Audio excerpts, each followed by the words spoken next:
sir.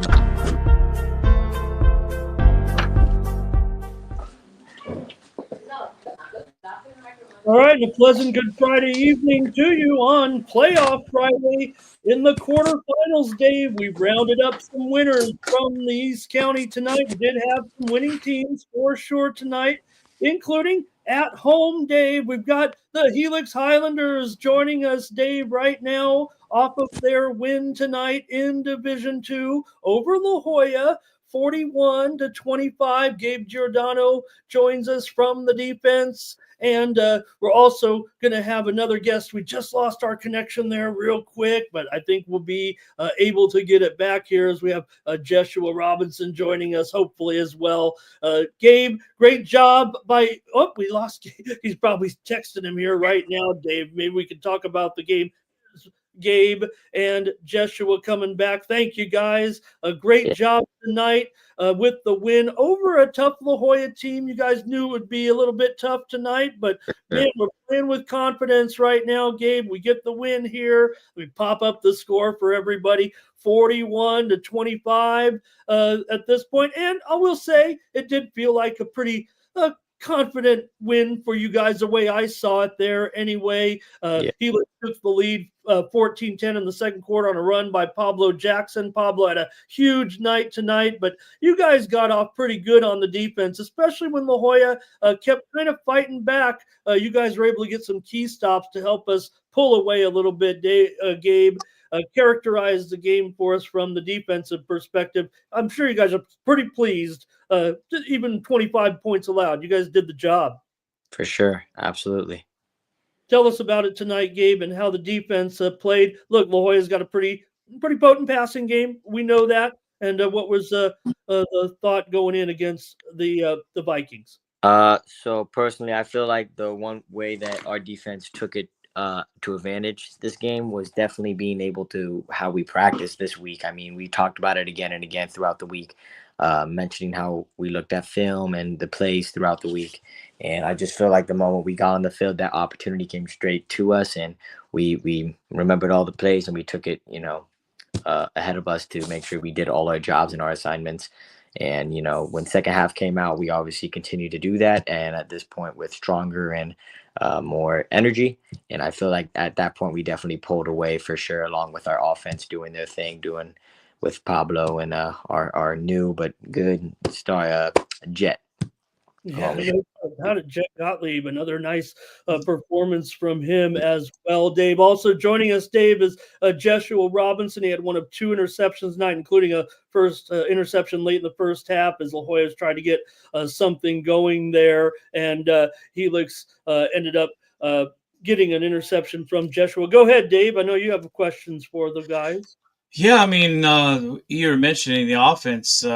We've gone through a handful of quarterbacks this year, whether it be to injury, and then just trying to fill the shoes. And from what I understand, your current quarterback was kind of initially a fill-in guy anyway. He just wanted to fill in when necessary to help you guys get over the hump, and he's done that and then some.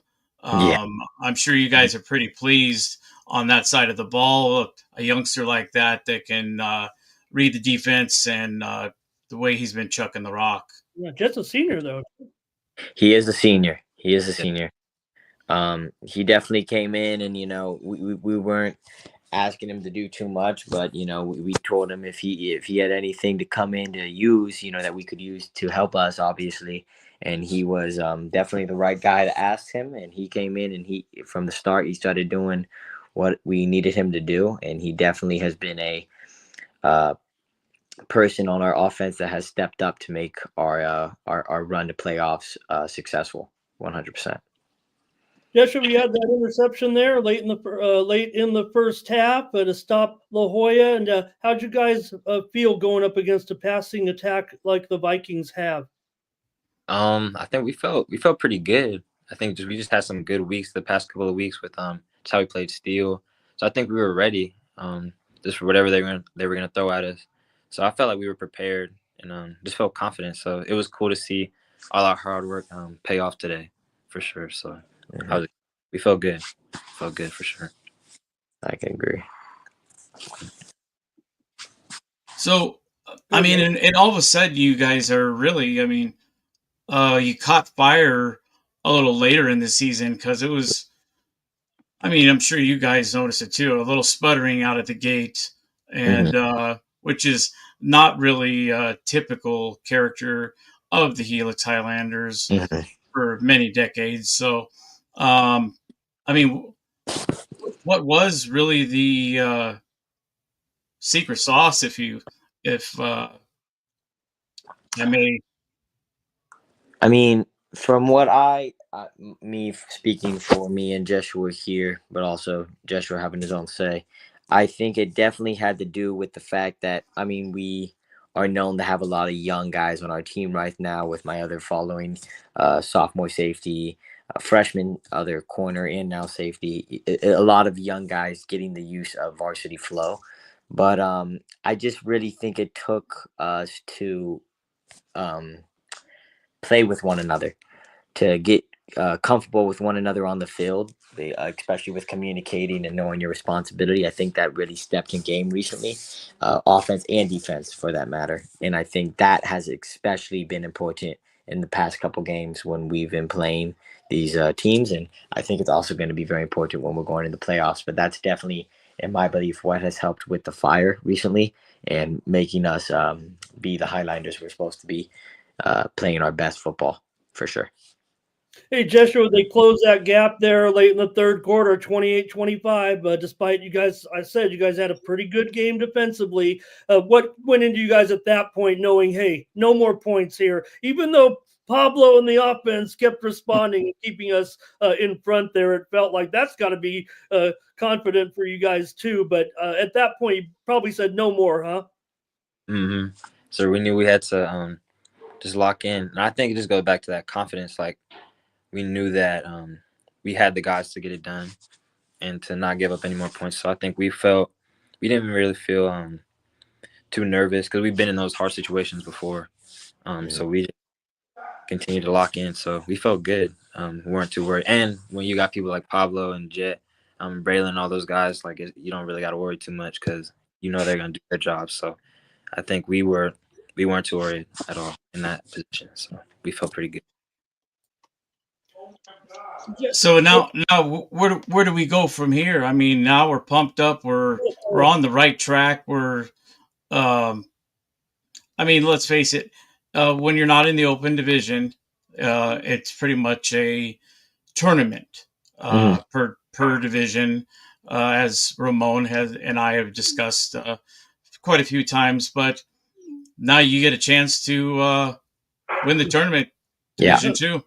Dave, So maybe you could help the guys out. This is a game you followed very, very closely tonight. Maybe you can tell the guys what to expect against the Centurions tonight, Dave. They were winners, of course, over Christian, 41-28. They looked pretty good, Dave. What would you tell the guys here next week? I'm sure they'll have prep. I'm sure they'll watch the game. But you saw what the Centurions had to offer. Christian kept coming back, but eventually they just didn't have enough defense, Dave. Like we're going to pump our guys up here, Dave. well, and that was the whole key to where we thought that even the Patriots would possibly have the shot. It wasn't so much their offense, but I mean, we all know in the county, he's highly regarded. Their defensive coordinator, Mr. Kelly, is just got some awesome schemes, and I think that is the key to defeating Uni City. I mean, obviously, we need to get our offensive scores, but I don't think it's going to be a shootout. I think that defense is going to be key, and I think that you guys are probably going to need to win the turnover battle. In reality, whether we're punching balls out of their hands or, I mean, hey, this is the last game of the season, and this is the biggest one, and I'm sure you guys want to come out on top. So, what are your thoughts on going up against a really good Uni City team. Anything you know, Joshua? So I don't know too much about them personally. I think we'll learn a little bit more with film and things like that. But I mean, I either trust our guys to line up with whoever we're gonna line up with. Um, so I feel it's pretty good, and I think this is a good stepping stone this game tonight to just build that confidence for sure. So yeah, so they're pretty good, but I believe in our capability or believe in our abilities as well. So I feel good going Hey, into it. Gabe mentioned the young players that you guys have. You guys are seniors, so you guys are, leading these guys. And look, I'll make the story for the Highlanders. We have a young team and we lost to teams that maybe if you look on paper, we were maybe not supposed to beat. But now we're getting on a little roll. We're playing teams of a similar ilk here, it feels like. And it feels like that Highlander confidence is kind of coming back. And maybe these young guys, Gabe, you told me, I didn't know. You told me about this play. Tell me about what happened with a young player here, DeAndre Wilson. He picked up a tip pass and nearly went all the way. You guys must have been Yeah, going crazy at that point. yeah. That must have been a big play, kind of given the fact that, look, it says on the screen it was a 16-point win, but when did that occur? And did it help swing the momentum or keep the momentum going? I think it was I would say middle of the fourth quarter, Joshua. Is that does sound around Yeah. right? I think Yeah, it was fourth quarter. middle of the fourth quarter, and it looked like we were just pass rushing, and we got the opportunity for one of our guys to hit it down, and he our good young guy Dre took the opportunity to get that ball, and he started running with all he got, and definitely proud of him. I love as a senior seeing young guys get the opportunity to make plays. Definitely makes me feel good about an overall view. Man, Pablo just kept running off the right side all night tonight. Who was dominating over there, you guys? Do you know your cohorts over there on the other side? Because it was It was automatic. It seemed like all night. I mean, yeah, there's not too much to say about Pablo except he's a dog, and he works his butt off day and night in practice, and when it comes to game day, he knows exactly what to do and when to do it. So, all credit to him. And then of course I will say that our offensive line has been stepping up and doing their job as well. Definitely blocking during the times we need it and pushing to where we need and. I would like to give a shout out to all of our running backs too, not just Wildcat has been a success. I feel like in the recent games, and just definitely giving all our tools to show that we are the team that has the depth to make things happen at times when people less expect it to. And how about a shout out to the rest of your, your edge rushers Yeah, and who played? Yeah, who stepped up? Who had the game where, hey, wow, he came through big time tonight? Maybe a good player, but he had his best game. You got anybody, Joshua, Gabe? I'm sure you shout out them all if you can or could, but I personally would say that, like I feel, obviously we have Joshua here making a really good game winning pick, or not game winning, but game changing pick. And then we have our wonderful linebackers Dante and JD making multiple tackles when they need to have tackles. Our edge rushers Josh and Ronnie. I feel like it was definitely a team defensive type of victory. We all had our times and plays where we all stepped up to the mat and we did our job for sure. yeah. And another big play in the game, Dave, and I'm sure it gave the Highlanders a lot of confidence at the time. La Jolla defensive back tried to jump the route, and Harlan Harris caught the ball. And once that happened, it wasn't going to be Joshua. You remember that had to give you guys getting a big play from the offense on relatively short pass. That defensive back made a big mistake. Yeah, I was freaking out. I was jumping up and down, I was turning down the sideline. Um, it was just awesome because we see how hard all our guys work every day. So to see it come out, especially that early, just kind of punched him in the mouth. It was awesome. So yeah, if you see the film, I'm sure me and Gio bro freaking out, going crazy. 100%. It was just awesome. I couldn't explain that feeling just seeing him run up that sideline. So it was cool. It was awesome to see for sure. No big celebrations, I'm sure, other than the confidence of winning this game here and advancing now to the semifinals. to take on University City. I know they're the number 1 seed, guys, but we are the Helix Highlanders, man. I think that says it all right there, that we can go in and compete with these guys in next week's game. So, hey, Gabe, one more question. You've been a veteran of this program, so I just want to make sure I got the story straight with Jet, because he's come in and done such an incredible job. Really, maybe we were feeling our way, trying to feel like who could step up. He was not. He was a young quarterback that played in the program, maybe as a freshman or sophomore, and then didn't play football, and then only came back maybe because we were having a problem once the injury went down to Lee, and maybe the other quarterbacks. They did a fine job in certain moments, but you could see they weren't as adept in the pocket, if you will. So, have you been a friend of his, and tell me what went on? Absolutely. So Jet's a good friend of mine. I've known him for a long time. He was my very first quarterback playing my freshman year, which was the last time he played. A very good quarterback then, and I just think that he obviously took his time off, felt more on his main sport, which is baseball, from what I know and believe.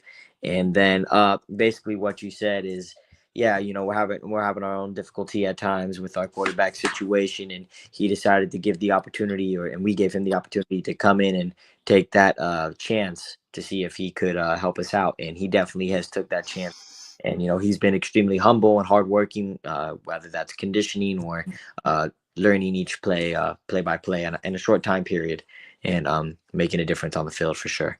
Okay, that's all.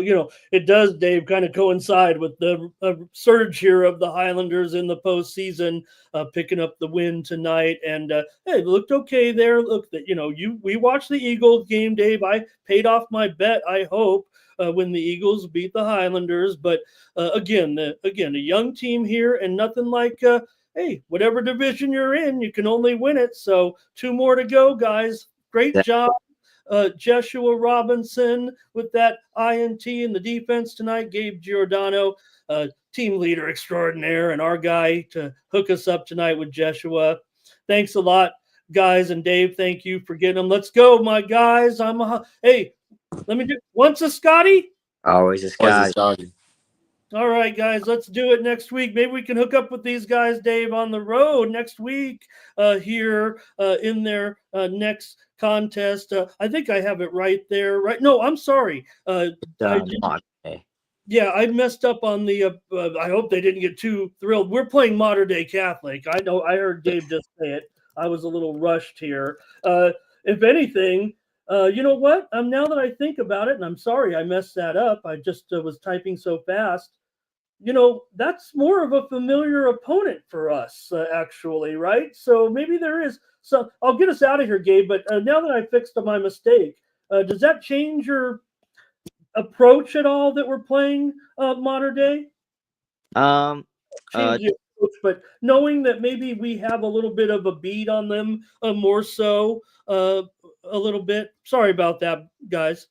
No, you're good. I think that no matter what's going on, we have the play.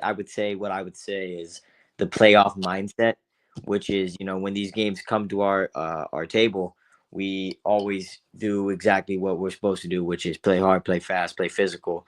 And so I don't think it really matters exactly who the team is or what they have, but more of a continuing what we are doing, continuing what we have been learning and practicing, and just continuing that in the games. So we always take each week, no matter the team or anywhere, and now with playoffs even more, with Yeah, I say it now, and I don't think we've even seen them in these guys' career, if I'm not mistaken. But I know it's been a familiar opponent for the Highlanders in the past. yeah, for sure. Okay, thanks for cleaning it up for me and doing a great job and making me look good, making our Highlanders look good. Gabe Giordano and Joshua Robinson. Thanks, guys. Good luck, gentlemen. I think you guys can make it to the end and win your. I mean, even if it is a smaller tournament, I think it's something nice, and an extended season, of course, is always nice, especially after sputtering a bit. And you guys are at the height of actually winning some serious games. So good luck to you next week, and I appreciate you both coming on and chatting with us about your win, and enjoy this one. And I'm sure by Monday, we got to go back to the film and get ready. Yep. Yes, sir. And no disrespect to University City or their opponent Poway, but I don't know, Dave. To me, Helix and Modern Day Catholic feels like a championship game in the semifinal, and I'm sure that's how they're going to approach it next week. All right, Yes. thanks, guys. Great job. Thanks for Thanks for getting it right with me there. All right, Joshua and Gabe, thanks so much. Dave, sorry I screwed that one up there. Even when I tried to load you up with a big old softball, and I just misread my notes here. Look, we were a little hectic getting everything going there at the end of the to get the show on the road here with all of our teams. So, Dave, let's just clean it up in Division Two. Here, if I may, you paid close attention to this one. Are we okay with this, Dave? Going on? Yeah.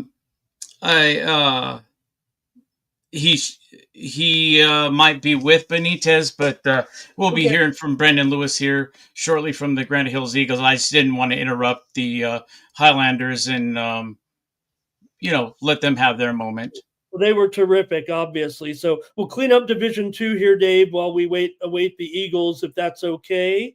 You watch this one closely, so I'm going to ask you about it as University City defeated Christian here tonight. Christian kept making a game of it late, Dave. They kept answering all the touchdowns. Roman Gustin had an early touchdown, a 28-yarder, but it was the Centurions scored in the first quarter on a 77-yard drive, and they took the lead 14-7 with under 5 minutes to play in the first half. And they also had an interception return for a touchdown late there in the first half, I believe, that extended the lead to 20-7 with 2:33 left, if I'm not mistaken. Dave, the Patriots were able to come back to get a touchdown in the third quarter on a 1-yard run by Brady Eads, and Eads kept them alive. Dave, he had a 50-yard run down to the UC 10. Then he went in for a short touchdown, and it was 28-21 with 1:24 left. They kept coming back. Yeah, and I think the biggest thing is I don't know exactly what they were trying to do at that point, but on that, if it was just he had to step out of the pocket, but really what ended that game was the busted quarterback scramble. Unfortunately, with the minute left, I think that was pretty much the last gasp, if you will. Yeah, for sure. So great job tonight, certainly this season by the Patriots. We knew it'd be tough, Dave, going up against a number one team in that division. So just to wrap it up here a little bit, I think we're going to have Brendan joining us here right now. So we'll skip right ahead, Dave, to the Division One. But just to wrap it up here with Christian in the game tonight. Yeah, they got to within a touchdown there with 1:24 left in the third quarter, but UC kept coming back. Kai Rozier had a big touchdown with 3:38 to play, but UC added a late fourth quarter score for the final margin. We'll come back to it here, but let's bring on the guy. Let's bring on your guys, Dave. We had my guys from Felix, and now let's bring on Dave, the Eagles of the great That's win. right. Well, as Dave said to me, Zach and Brendan, as Dave said to me as we were hooking up, a great second half that maybe we got to kick it into gear a little bit in the first half. But hey, they were Torrey Pines, pretty good team. Zach and Brendan. Brendan kind of got off tonight a little bit. Certainly, you guys had a good hookup in the game tonight. Zach, nice to see you. Great job this season, man, even though we'd like to be in that big division. We saw the finals come out of there tonight, and Dave, it's going to be as expected there with Cathedral and Lincoln. We'd love another shot at those guys, but Zach, we're in a mix here in Division One. You got to be feeling pretty confident after the win tonight and the way everything went in the second half, man. You guys were clicking. Yes, sir. Yes, sir. Of course. What went on that it was close in the first half, and then man, we got I don't know what it was, Dave. First 24 points of the second half. Dave, go ahead. Yeah, I was just questioning it myself because I don't want to say it was a mirror image of the Grossmont Foothillers game, but it kind of was. Not as many points were scored. Our defense was doing a great job, um, but I went, oh no, here we go. I had every ounce of confidence, but I was like, what's going on in the first half? And then I thought about the bye too. Sometimes the bye is a perfect time, but at the same time, if you're on a roll and you're winning, you definitely almost don't even want to take the bye at that time, because I believe that it takes away from the momentum that you are on. And what has been going on? You guys start off a little bit slower in the first half, and then you go into the second half of the game and just start tearing it up, uh, scoring often and not having, and they're unanswered. And then the defense even feeds off of your dominance also in the second half. What's the is that the way it is supposed to play out, or I have a feeling not, right, boys? Yeah.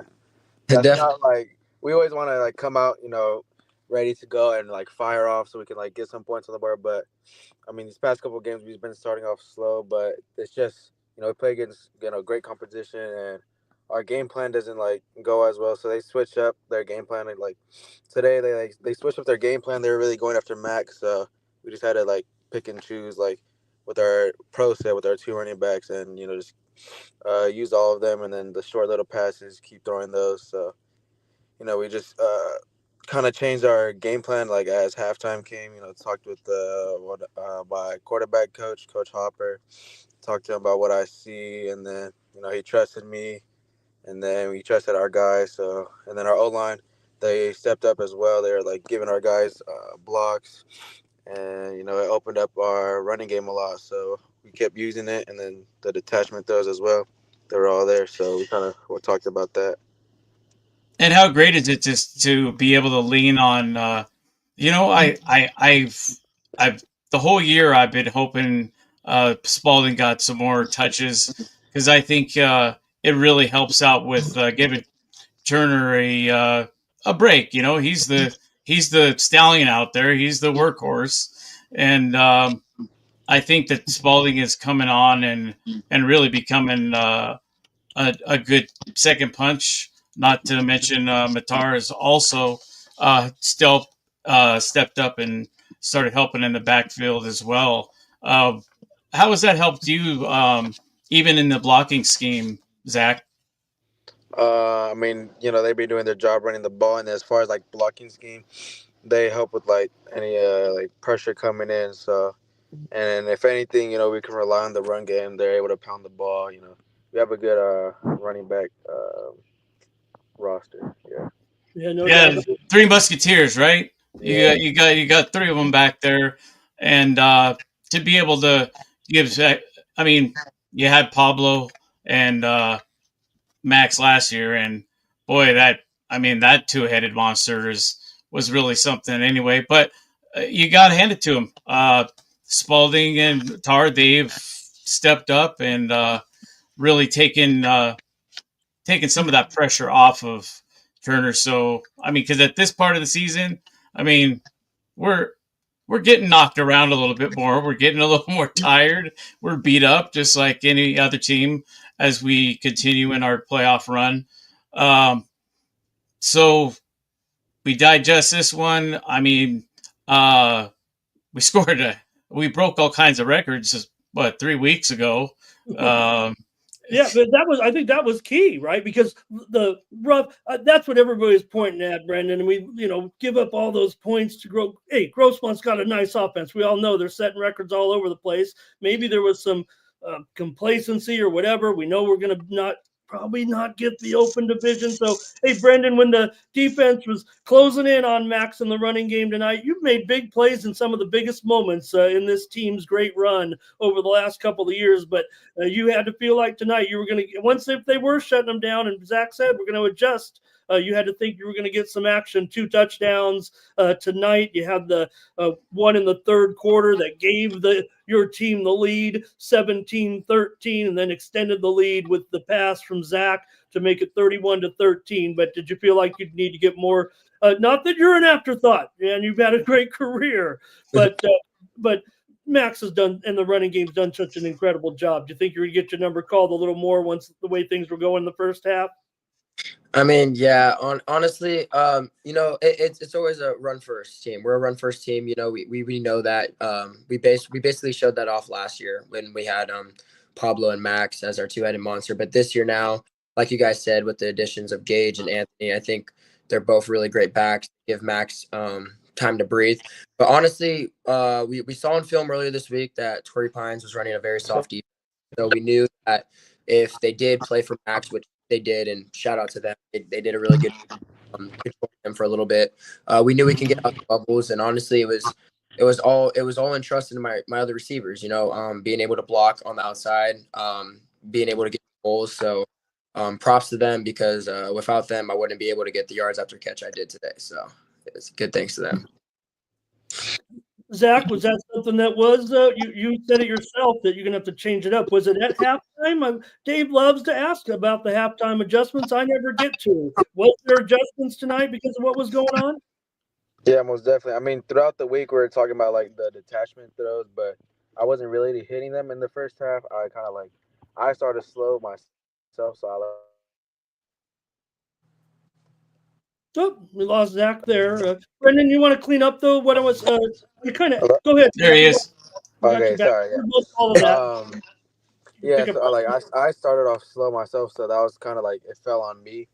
But yeah, we were talking about detachment throws all week because I like to play like awful lot. So and then in the second half, I just seen like I have numbers over there, so I'll take it. And then when I gave it Oh, you know what's happening. Zach's getting Hello? blown up on the phone, I think. You go ahead. We're still with you. We're all ears, my friend. Hold on, okay. Oh, yeah, he's gonna So anyway, yeah, like Ramon said, if you want to clean it up a little bit, Zach, Brendan. I want him to finish this thought because I'm really intent on hearing what he had to say about this. Yeah, sorry, my mom was calling me. But You tell her to turn on YouTube here and just wait your turn, Mom. but like I was saying, throughout the week we're talking about detachment throws, and then coming into the second half, I started hitting them, and like they weren't adjusting to it. So if they can't stop it, I'm gonna keep throwing it, and I got like 2 touchdown passes off of it. So yeah. Yeah, no doubt about it. Go ahead, Dave. So after we, I'm sure even Coach Cobb said enjoy the win,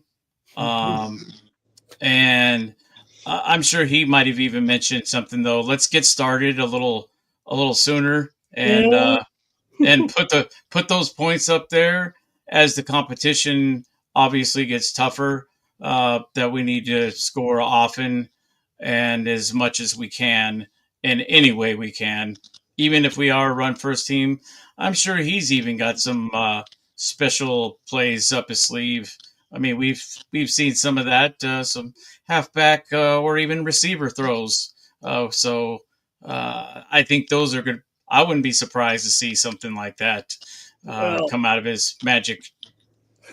Hey, I have a feeling, Brendan, Zach, what a game last year. You guys are the ones with the target on your back going into this one, but I have a feeling that Torrey Pine, tonight's game probably is already gone and left because of what this matchup here on screen, Brendan. Granite Hills and Carlsbad, probably one of the games of the year last year, no doubt about it.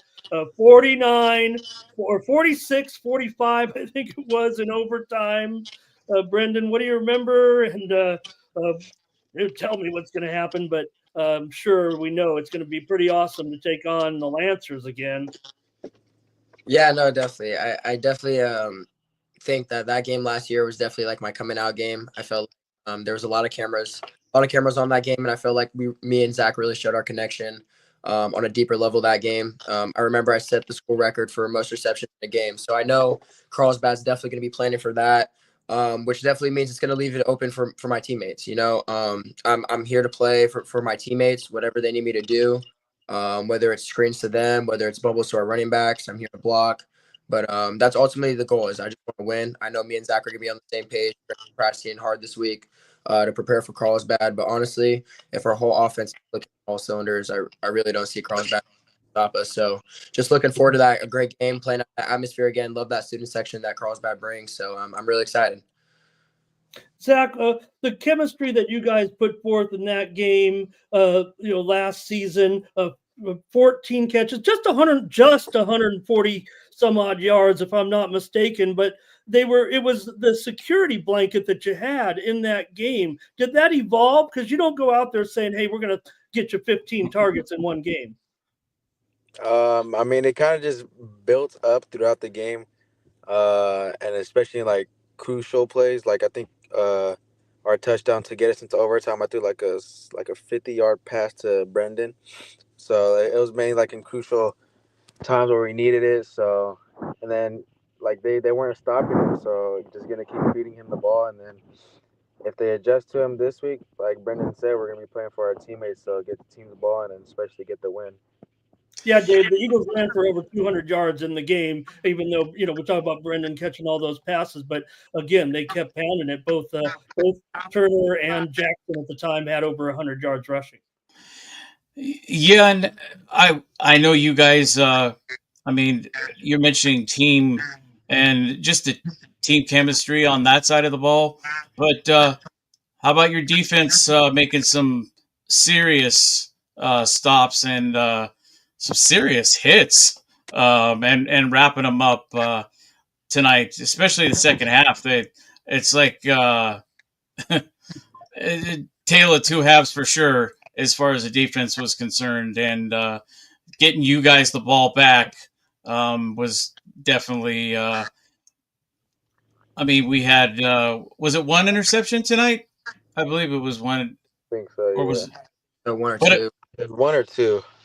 but I know that the one I'm thinking of was very crucial to get you guys the ball back and get that short field and get in there. And some of those goal line stands were incredible. I mean, they were at the 2, and it took them, I believe it was 3 shots from the 2. So we're definitely one of the better red zone defenses as well. Anybody you want to shout out on the defense in particular, especially this evening? Brendan? Yeah, honestly, I do gotta shout out the D line, and I also gotta shout out the secondary. First I'm gonna go to the D line just because honestly we've been in so many like crucial situations where opponents are under the 5-yard line, driving on us. We need a big stop. And if I'm wrong, then I'm wrong. But I think like our team stands every single time, most of the time. I feel like teams try to run the ball up the middle or go off tackle, and our D line tackles them for loss every single time. And then shout out to the secondary, just like the Grossmont game, and then just like this game, started the first half slow. I mean, obviously, like the communication wasn't there. People were in the right spots, but it's the second half adjustments that makes this team really good. Our DC, our defensive backs coaches were able to talk to our defense, tell them the adjustments they make, and obviously, they're the players are the ones playing. They have to go out there and make the adjustments. So honestly, shout out to them for causing a forced fumble, getting the interceptions when it needed, and getting the offense back the ball when we needed it. Oh, great job! And it was awesome, right? The way he describes it, Dave. Kind of the defense was kind of the instigator in the second half as the offense kind of found its rhythm, and they both units were doing their job right when you needed to, because it was definitely tough there, Dave. You mentioned it. You watched it closely in the first half. Remember, it was just 13-10 when Trent Willock made that 22-yarder that had to getting points on the board. Trent's been awesome, Zach, this season, huh? Yeah, most definitely. Good to have that kicker in your back pocket. We might need it next week. Okay, Dave, unless you got anything for the guys, look, I'll say it. I mean, we're going to have our work cut out for us. Look, what's happened here, I think, if it's an honest assessment, and Zach, you're a younger player. Seems like you've been there forever. You're a younger player on the team, let's face it. So the Eagles were a little bit younger this year, just like my Highlanders, maybe not as young, but that's probably why we just slipped out of that top group a little bit while we reload like we do at Granite Hills. And Zach will be leading us there for the year, hopefully for the years to come. So I think that's the challenge that we'll face going up against Carlsbad a little bit. Any thoughts on the Lancers? I don't want to, put you guys on the spot. You commented already, but have you been following their season a little bit? Well, me personally, I like watch them here and there, but I think that's mainly going to be on our defense and how they perform. I feel like if they do their job and get us turnovers, I think we're going to be able to execute offensively. But I see us going all the way to CIF and winning it all. I don't want to like overlook Carlsbad and look into the next game. I want to secure that win first, but I believe our team can win all the way to CIF. You hear that, Ramon? That we're gonna do it again. We do state championship, we do CIF championship, and then we're gonna get another CIF championship. Because if you look at the history of Granite Hills football, it took a long time to get to where you guys are currently. Believe me, I know. But another impressive win. You started off slow. I'm sure that I wouldn't be surprised if you guys put them up, hang some points up early this time after the way we've been doing. But it's not going to be an easy call by any means. But I'm sure you guys are up to the task. You have been all year, and we just got to keep going. Thanks a lot, guys. And unfortunately, Dave, we'll leave the guys, but it won't be a rematch that we were all expecting. El Camino will take on San Marcos, but wouldn't Granite Hills and San Marcos, seeing Zach match up against Makaheli, boy, that could be fun with you guys and Brendan getting off too. So, hey, hopefully we'll catch up with you again, Brendan. If not, good luck on your endeavors in the future, man. You obviously got a big future on the diamond. I followed some of that information that came out of your trip down there to Georgia. That must have been awesome. Real quick, Brendan, what was that like down there at Truist Park there, right? Yeah, no, yeah. I went to the Hank Aaron All-Star game this past summer, and I got to play with all of like the minorities, like Mexicans, African Americans, people from the Caribbean, and it was a really great experience. Time being there, I got to soak it in a lot. But I mean, just being able to get out there with the knowledge from past pro players, passing it down to me, I think it was really good for me. Accepting that knowledge and being able to take it back to Granite, and looking forward to the upcoming baseball season. Okay, we haven't just because you have all this success, we haven't swayed you at all. You're heading to stardom in baseball. We all know that. We haven't been able to get him to stay in football, huh, Zach? Unfortunately, no, but I mean, he's doing his thing as baseball, so I'm proud of him. He's gonna. Let's have a few. Yeah, let's have a few more. We're gonna need a few more big ones out of you, Brendan, and Zach. Use him as needed here. He can always fix himself up. Let's get some touchdowns. All right, guys. Maybe we can even pretty far down the road, but maybe he'll still be pitching then and join the likes of Musgrove. Never know. Brendan, do it all. All right. Great job, guys. Good luck next week. And let's go get these guys. Let's go beat those Lancers again. It's going to be a highly anticipated matchup here for everybody, I'm sure. All right. Zach Benitez, Brendan Lewis, couple stars tonight from the Eagles win 31-13. Good job, guys. Thank you so much. Appreciate it. Thanks. All right, Dave, you get us the biggest of stars here on the show. Let's talk about that score I kind of left up there real quick, and we'll try to wrap up the show quickly here.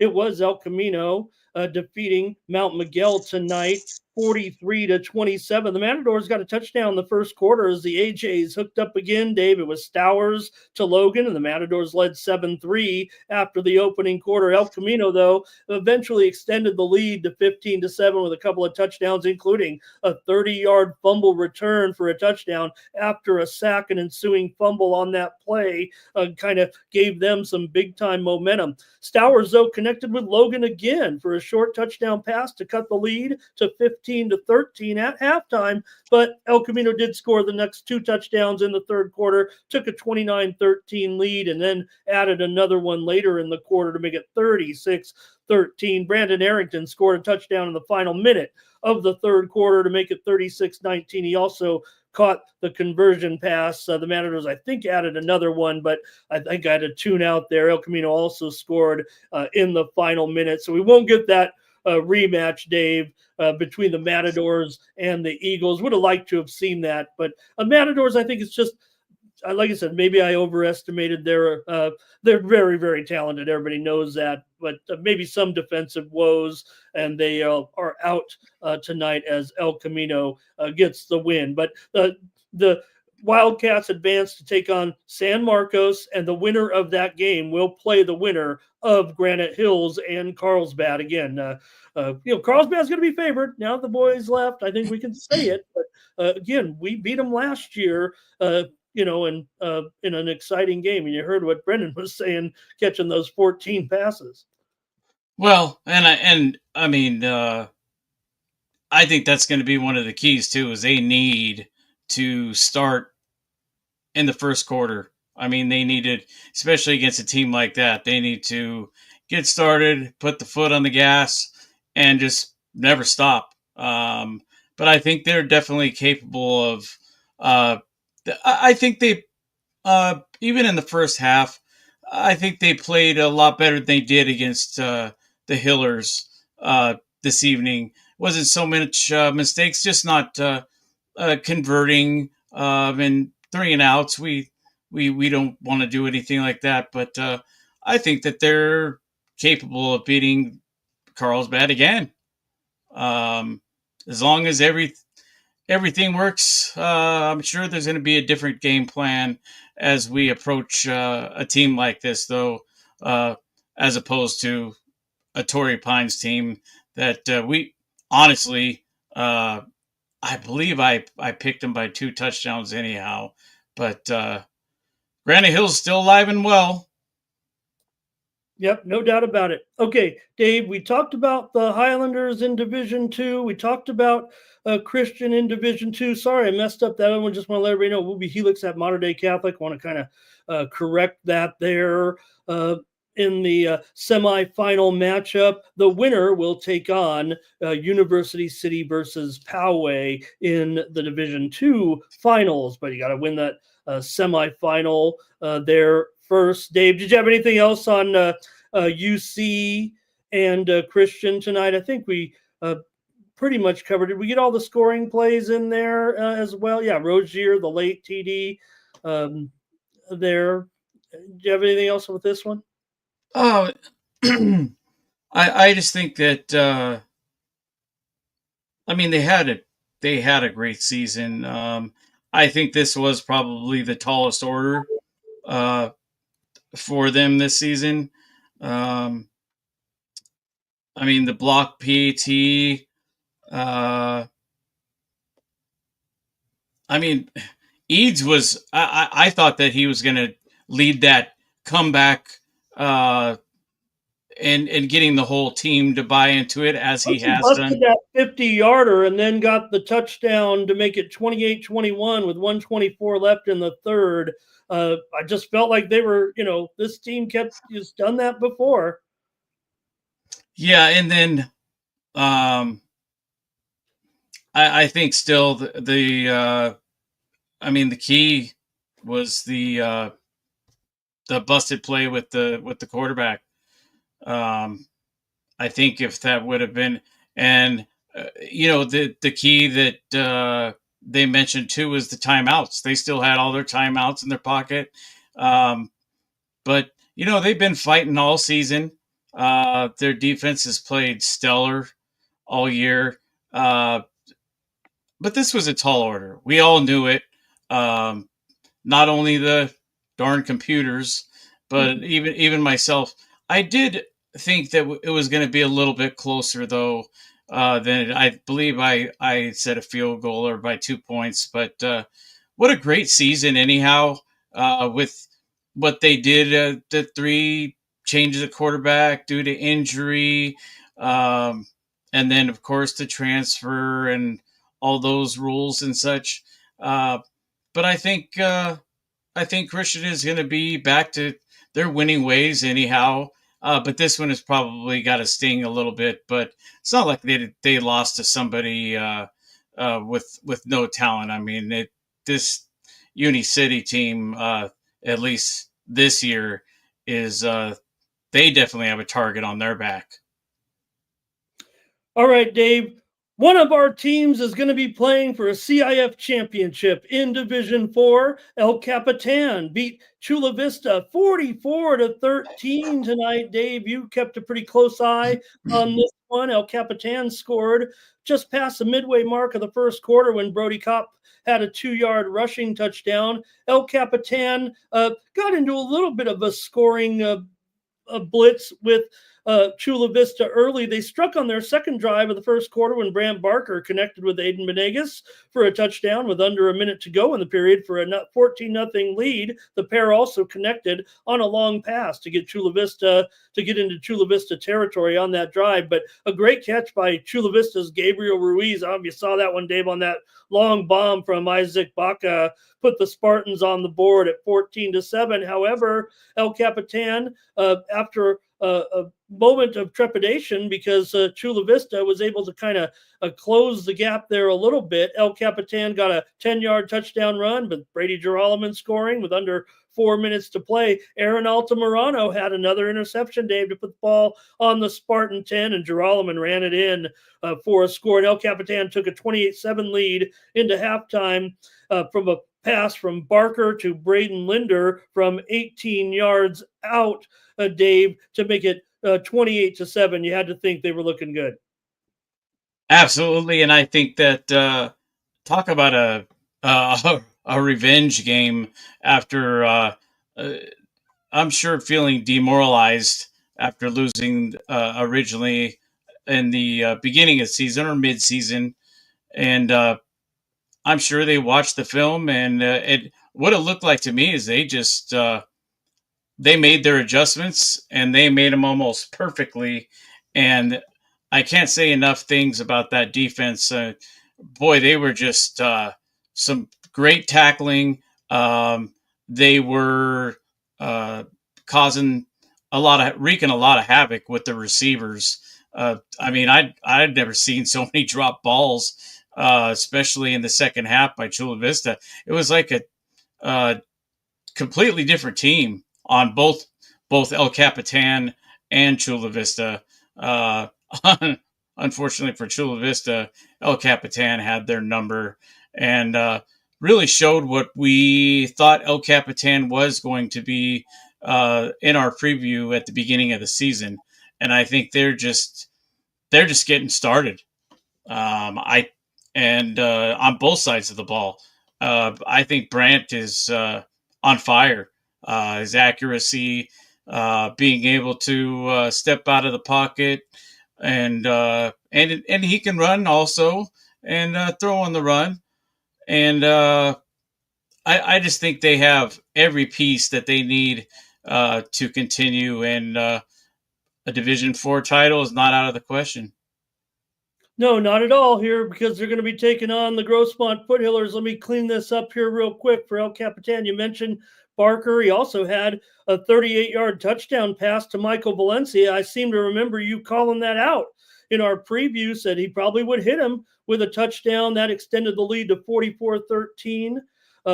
Earlier, the Girolman had another rushing touchdown from 6 yards out to make it 31-13. And Braden Ford kicked a 29-yard field goal also in the second half early on that made it 31-7 at that time. So great job by El Capitan here, Dave.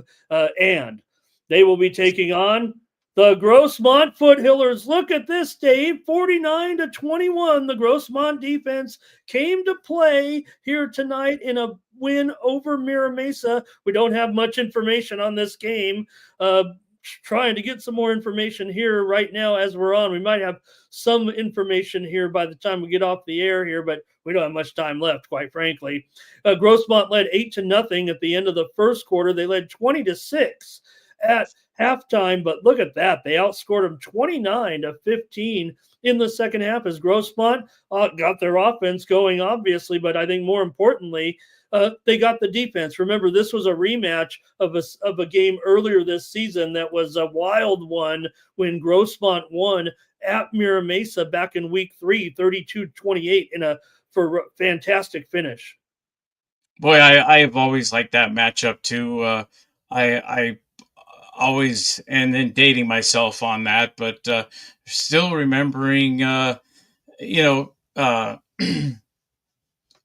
head coach, just back when he was actually throwing back there, and that overtime win back in, I believe it was November of 2012, and I just, that offense is so prolific, but isn't it nice that we've been talking about it all season long about the defense has got to step up.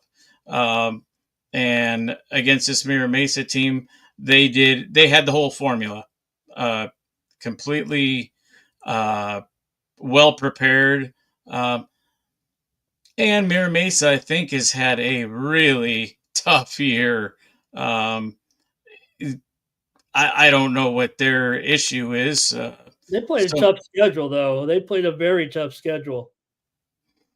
But I know that's what you want to hear because of what we talk about with the computers, and maybe we should be, not allowing the teams that can't, maybe get out of last place in their league or whatever. But they played Scripps Ranch. They played Madison, La Jolla, University City, all playoff teams here this season. Also, they lost to La Costa Canyon, and they lost to the El Capitan Vaqueros as well. Interesting to note, Mira Mesa lost twice to Grossmont and once to El Capitan. The season opener, remember, was Mira Mesa at El Capitan. El Capitan won 21-14.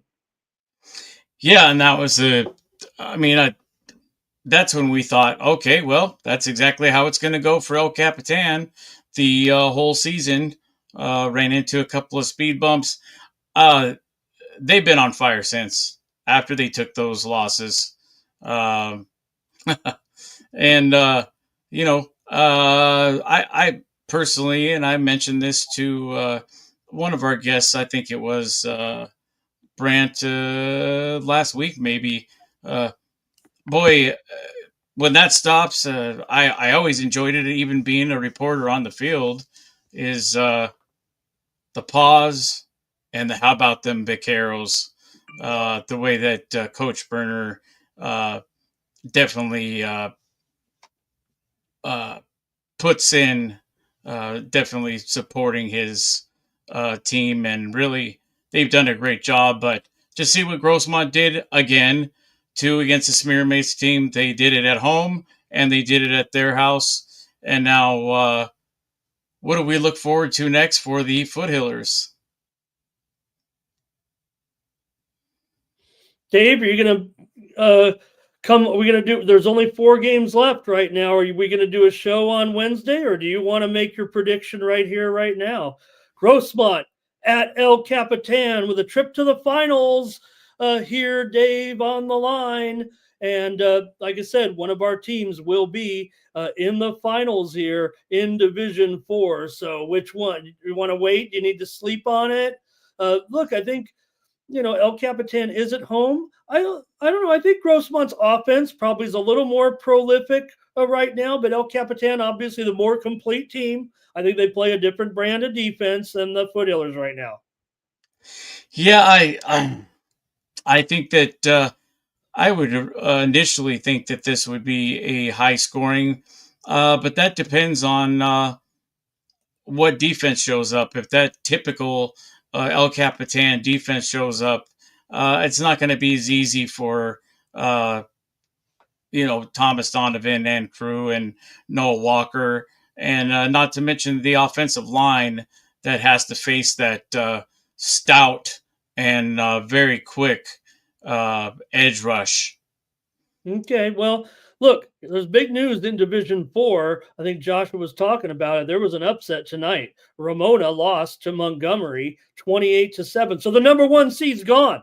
And so now you're going to have Grossmont or El Capitan will take on the winner of number 8 Montgomery at number 5 Westview. It was another upset tonight. Westview, although I would say Westview's probably the better team than Mission Bay, but they still had to go on the road. Westview won 18-14 over Mission Bay. So it'll be Montgomery versus Westview, and the winner will take on either Grossmont or El Capitan. I don't think I heard you say a prediction, so I guess we're going to wait. I don't want to predict it, right? I don't know if I want to predict it at all.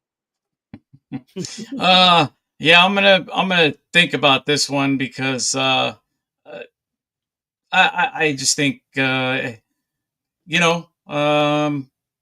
it gives a little more magic, if you will, and I like going up against your computers. It's almost become a mission, if you will. I'll be interested to see what the prognostication is from the AI here in this one. I'm going to ask Brock or something.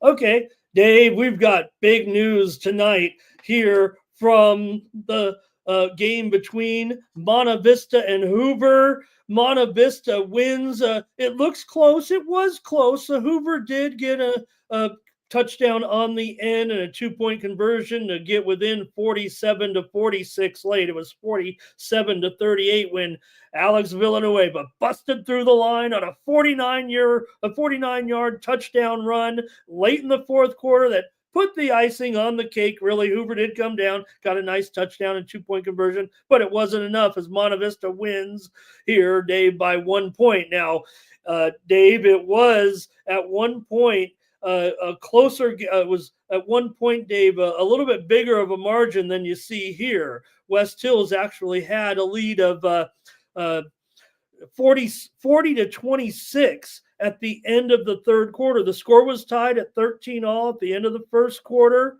but the Monarchs got a field goal in the second quarter to make it 16-13. And the Monarchs eventually led 27-20 at halftime, but outscored Hoover 13-6 in the third quarter. Alex Villanueva had 5 touchdowns in this one, Dave, and Monta Vista advances here. They're going to be taking on the Vista Panthers, and they haven't met the Vista Panthers, Dave, since 1962. True. Well, we will get into that next week, but as far as the algorithms and all that, and just to me, the writing on the wall is what happened between West Hills and Vista, and considering Monta Vista, I think, is a lot better than people really realize in that Valley League. And surprisingly enough, am I surprised that they're still standing? Not a bit. No, we picked them. So we will get into that next week as well. But I have a pretty good feeling of who I'm going to choose. But Villanueva, yes, that last one that he did bust loose, saw that one, and boy, once he gets out, he gets through that hole, you're not going to catch him. That speed is definitely. We're not talking Arrington, but we are talking a very fast and strong young man. Yep, so 5 touchdowns for Villanueva. He's had a terrific career, and it's not over yet. I have a feeling they'll be competitive too. Remember, last one in, and they keep on winning right now. The Monta Vista Monarchs are going up against the number one seed next week. Forget about it. The Monarchs can beat the number one seed Vista Panthers. Sure, it'll be tough. It'll be one of the tougher ones here. Vista had the victory tonight, Dave, over Coronado. So it was, let me see, I think we have a score in that one. It was 14-11. Vista won over Coronado. So I don't know, Dave. Vista just managed 14 points in that game. I get it. They're probably good defensively here. They did have a 58-yard pass completion in the game, did the Vista Panthers, to kind of get it going, but they had some long runs in that one as well. And Vista will take on Monta Vista. They also had a 25-yard rushing touchdown. They led late in the third quarter, 13-3. Elsewhere, Dave, we're not going to get an all East County semifinal or final here. It was Crawford defeating West Hills tonight. West Hills scored on its first drive on a 13-yard run by Joey Hamilton. It was a beautiful play, actually, a little keeper, and he took off running to the left side. And West Hills was on top, but the Colts tied the game after the Wolfpack, Dave, had a snap, unfortunately, go over the quarterback's head. That was recovered by Crawford in the end zone. You look at the final score there, Dave, and unfortunately, that's going to loom large in the game as a big play. So eventually, Crawford extended the lead with a touchdown pass with just 10 seconds to go before halftime, and they took a 21-7 lead on a touchdown pass with 5:23 left in the third quarter. Aiden Kidwell returned the ensuing kickoff 76 yards, surprising everybody, including himself. It seemed like the way he was running down the field there with the ball after cutting through, he kind of made a little detour and took off to the end zone, took the ball in a bounce, and cut through all the kicking team's pursuit guys to get into clear field. And the Pack still just trailed 21-14, but Crawford's defense held true at the end of the game. The Colts will advance here, Dave, and they will be taking on the Bonita Vista Barons, 14-0 winners tonight over the Santana Sultans. The Sultans offense couldn't get on track against the Barons. They played a brisk first quarter, Dave. It was over before I even was able to try to find a feed for the game, but the Barons scored the first touchdown when Diego Lopez returned a blocked field goal attempt nearly the entire length of the field, from what I understand. Probably was just somewhere in a 20-25 yard field goal range maybe. The Barons' Nathan Lindquist had a 26-yard touchdown reception from Isaiah Luna with 1:04 to go in the first half, and there was no scoring in the second half. So we won't get West Hills versus Santana, nor will we get Monta Vista versus either of those two teams as our Santee teams go down here tonight. Well, I picked everybody but one to stand, but that's what happens. We're getting into the tougher part of the finals, and this is where the meat and potatoes start coming in, especially coming up this week. All right, Dave, I think that probably do it for the show. We know our matchups next week, so you can focus in on those. Granite Hills at Carlsbad, also Helix at Modern Day Catholic. You notice a theme here, Dave. We're on the road in some of these games here, I think. And also, I think let me see here. What was the other one? Oh, Grossmont at El Cap. That's going to be the awesome one here. We'll know we get to see that one. And finally, Monta Vista at Vista. Our 4 games for next week. There also was an 8-man final. I shouldn't slight the 8-man game tonight, but I don't think I have the result here right now. Yeah, I do. It was an upset tonight. Calvin Christian defeated Foothills Christian. A bit of a shocker here. I just saw this 50-34. Unfortunately, Christian. That's an Foothills Christian. That is an upset because Foothills Christian won the regular season meeting. So the Knights are out of the postseason here. So 4 games next week for us. There's that final right there, 50-34.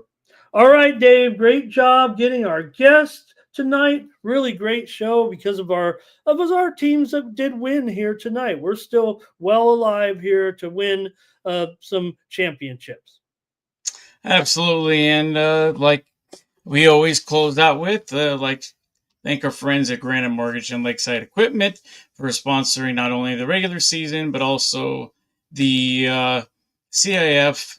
And got to be proud that how many teams we have standing still, especially in the lower divisions. Quite impressive, and looking forward to some more pigskin coming up next week, and we will preview those few games. Maybe get a little surprise guest maybe in there, and if I can, and spice it up a little bit.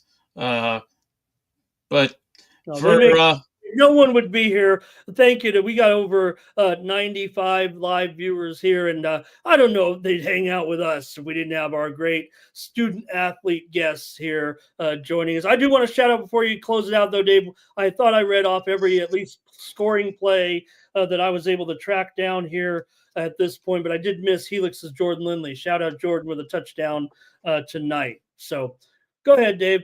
Just want to make sure I get every single note I have. Unfortunately, we don't have all the scoring plays from some of our teams. I guess they're a little shy. I have plenty of social media on the Foothillers, but couldn't get anything tonight. Yeah, right. Go ahead. All right. So thank you for all coming and hanging out with us for a while, and some of our future stars. And for Ramon Scott, I'm Dave Dickens, and have a pleasant morning some places, and a pleasant rest of your evening. And we will see you next Wednesday for our predictions. Good night.